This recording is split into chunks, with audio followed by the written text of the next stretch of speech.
Hello Aries, Aries यानी मेष राशि में सूरज को ट्रिप्लेस इन द टैरो से।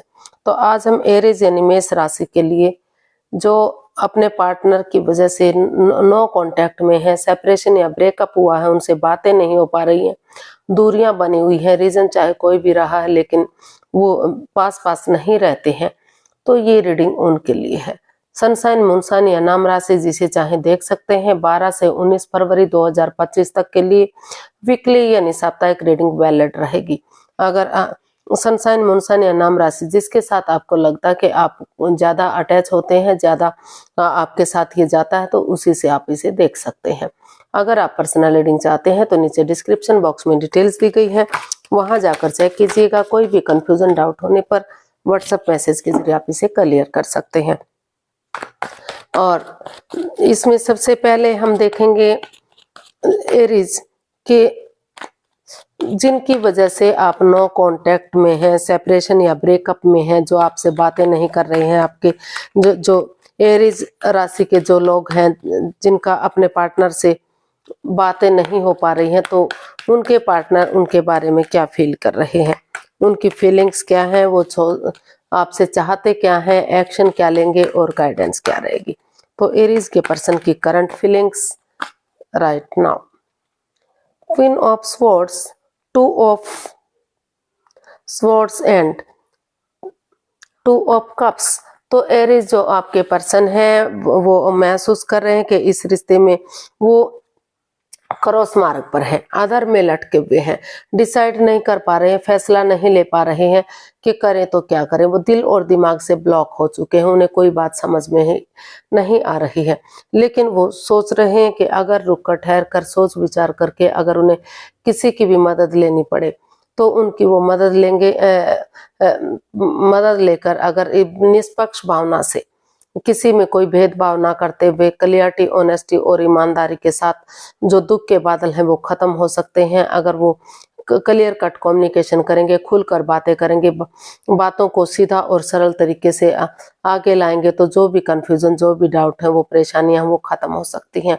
वो यही महसूस कर रहे हैं कि उन्हें कोई भेदभाव नहीं करना चाहिए, किसी में कोई फर्क नहीं रहना चाहिए, जैसे आप खुद हैं वैसे ही आपने सामने वाले को आंकना चाहिए। और इसमें अगर ये कॉम्प्रोमाइज किया जाता है कि वो एक दूसरे को माफ करने के लिए रेडी है, चाहे भले ही वो एक्स्ट्रा मैरिटल लव अफेयर में रहे हैं या थर्ड पार्टी सिचुएशन में रहे, या तीसरा कोई ऐसा पर्सन था जो इस रिश्ते में बाधाएं, दिक्कतें दे रहा था, वो आगे नहीं बढ़ने दे रहा था, वो कुछ गलत ऐसा क्रिएट कर रहा था कि रिश्ते में दूरियां आ गई। तो वो महसूस कर रहे हैं कि अगर एक दूसरे से कॉम्प्रोमाइज कर लेते हैं, एक दूसरे को माफी मांगते हैं, तो कमिटमेंट वगैरह करते हैं कि आगे वो किसी के बहकावे में नहीं आएंगे, किसी के साथ और रिश्ता नहीं रखेंगे, कोई गलत संबंध नहीं रखेंगे, तो धीरे धीरे करके इस रिश्ते में क्लियरिटी आएगी और बिना किसी कंफ्यूजन की, बिना किसी परेशानी के रिश्ता आगे बढ़ेगा और लॉन्ग लाइफ ये रिश्ता जाएगा।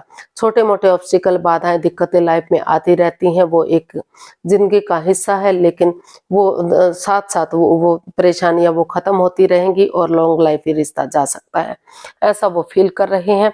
उस कंफ्यूजन से बाहर निकलते हुए वो इसमें क्लियरिटी चाहते हैं कि बिल्कुल निष्पक्ष भावना से, भेदभाव ना करते हुए, एक संकोच ना करते हुए इस रिश्ते को आगे बढ़ाया जाए, ताकि जो मेल और फीमेल एनर्जी है उसमें बैलेंस बन सके, उसमें स्टेबिलिटी आ सके। और अगर मेल बहुत ज्यादा हार्ड है तो उन्हें थोड़ी सी सॉफ्टनेस लानी चाहिए, और बहुत ज्यादा सॉफ्ट है तो थोड़ा सा हार्ड होना चाहिए, ताकि रिश्ते में बैलेंस आ सके ऐसा उनको फील हो रहा है।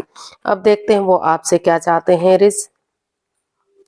Night of pentacles, 6 of swords and page of pentacles and bottom of the deck बता रहा है 10 ऑफ स्वॉर्ड्स। तो एरीज जो आपके पर्सन है वो चाहते हैं कि चाहे उन्होंने उनको कितना ही हार्टेड किया हो, उनकी वजह से वो कितने ही दुखी हैं, परेशान हैं, आगे नहीं बढ़ पा रहे हैं, प्रॉब्लम्स हैं इस रिश्ते में, लेकिन फिर भी वो आपसे चाहते हैं कि वो उठें चलें और इस रिश्ते को एक नया मौका दें, एक नई पहचान दें, ताकि धीरे धीरे करके जैसे अंधेरे के बाद दिन होता है, रात के बाद सवेरा होता है, दुखों के बाद सुख आते हैं, तो उसी तरह से अमावस्या के बाद जैसे धीरे धीरे करके पूर्णिमा आती है, अंधकार खत्म होता है, रोशनी आती है, तो उसी तरह से वो सोच रहे हैं, वो चाहते हैं कि एक ना एक दिन अगर वो इस लड़ाई झगड़े को, इस एंजाइटी, स्ट्रेस को, इस वाद विवाद को खत्म करेंगे, जो बहुत सारे लोग इस रिश्ते में इन्वॉल्व हैं उनको इस रिश्ते में आगे नहीं घुसने देंगे, किसी और की बात नहीं मानेंगे, तो इस एंजाइटी, स्ट्रेस और प्रॉब्लम को खत्म करेंगे, तो जो ये रिश्ता रुक चुका है, थम चुका है, slow and steady wins the race, धीरे धीरे करके आगे बढ़ सकता है। वो इसमें एक नए सिरे से, एक नए बच्चे की एनर्जी की तरह, जैसे इमैच्योर एनर्जी होती है, कोई छल कपट, हेरा फेरी, धोखाधड़ी नहीं होता, उसी तरह से वो इस रिश्ते में आगे बढ़ना चाहते हैं और इस रिश्ते को धीरे धीरे करके चाहते हैं कि वो भले ही रिश्ता धीरे धीरे बढ़े, लेकिन ये रिश्ता आगे बढ़े। यहाँ कहीं ना कहीं एज डिफरेंस भी दिखाई दे रहा है, क्योंकि ये एनर्जी जो है इमैच्योर है, तो या तो आप एज में काफी छोटे हैं या तो सामने वाला छोटा है। यहाँ हो सकता है कोई विडो या विडोवर रहा हो या डाइवोर्सी रहा हो, तो वहाँ या फिर वर्कहोलिक रहा हो, तो एज डिफरेंस वो इस वजह से बना हुआ हो, तो ये भी एक रीजन रहा हो कि रिश्ते में नो कॉन्टैक्ट सेपरेशन जैसी स्थिति बनने का। तो अगर लेकिन धीरे धीरे करके आप आगे बढ़ेंगे, एक बिगनिंग, एक शुरुआत करेंगे, तो ये रिश्ता आगे बढ़ सकता है। ऐसा वो चाहते हैं कि आप इस लड़ाई झगड़े को, वाद विवाद को खत्म करें और नए सिरे से इसमें आगे बढ़े। देखते हैं वो क्या एक्शन लेंगे, एरीज के पर्सन इसमें क्या एक्शन लेंगे, आइए देखते हैं। King of pentacles, 6 of pentacles and 8 of swords and 8 of pentacles. तो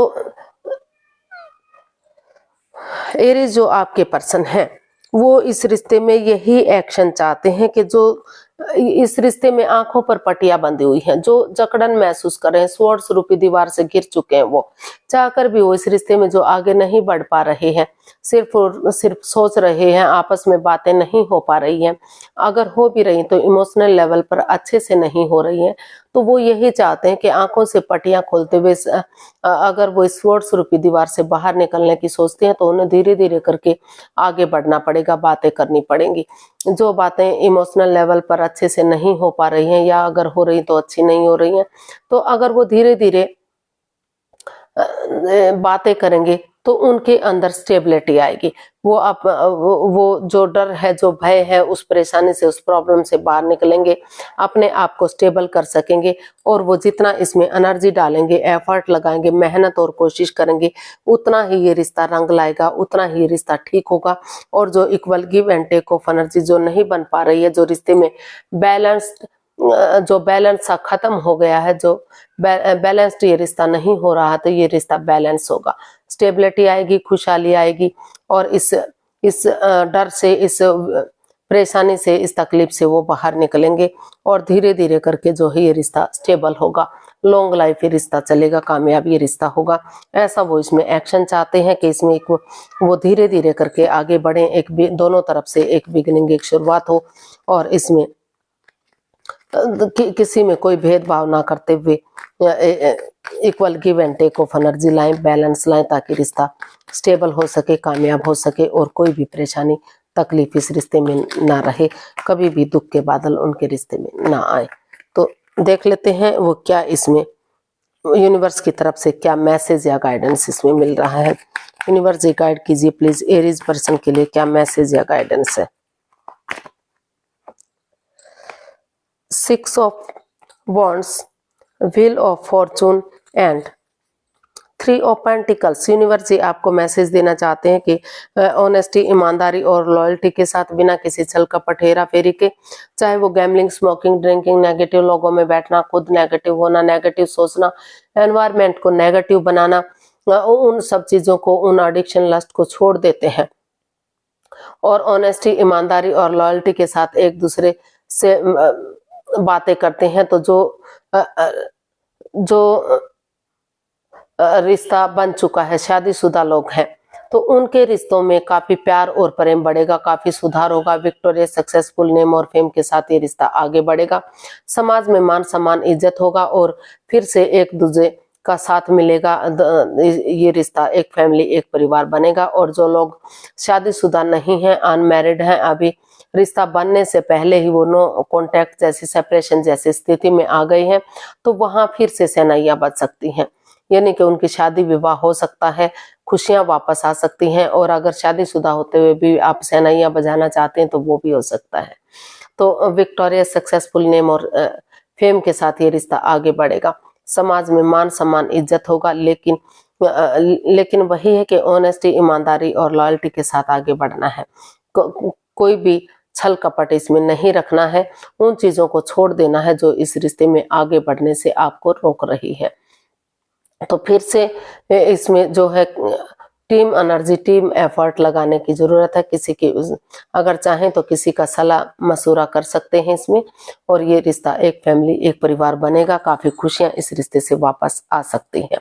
काफी अच्छा ये रिश्ता आपका जा सकता है। एनर्जीज काफी स्ट्रांग और मजबूत दिखाई दे रही हैं। तो आपको आगे बढ़ने की जरूरत है और क्लियरिटी के साथ पहले खुद को स्टेबल कीजिए, अपने आप को प्रिपेयर रेडी कीजिए इस रिश्ते में कि आप हर तरह से अपने पार्टनर के लायक हैं, आप उन पर खरा उतर सकते हैं। तो उस सोच के साथ आप आगे बढ़िएगा और कमिटमेंट वगैरह दीजिएगा। ये रिश्ता काफी खुशहाल आपका जा सकता है। फिर से रीयूनियन, रिकॉन्सिलेशन हो सकता है, रिश्ते में सुधार हो सकता है। तो आज के लिए इतना ही, फिर नई वीडियो के साथ मिलते हैं। अगर वीडियो सही लगती है, अच्छी लगती है तो प्लीज लाइक, शेयर और सब्सक्राइब करें। कमेंट्स करना ना भूलें, इससे मोटिवेशन मिलता है, आपको नोटिफिकेशन मिलता है, वीडियो बनाने में मदद मिलती है। तो फिर जल्दी मिलते हैं नई वीडियो के साथ।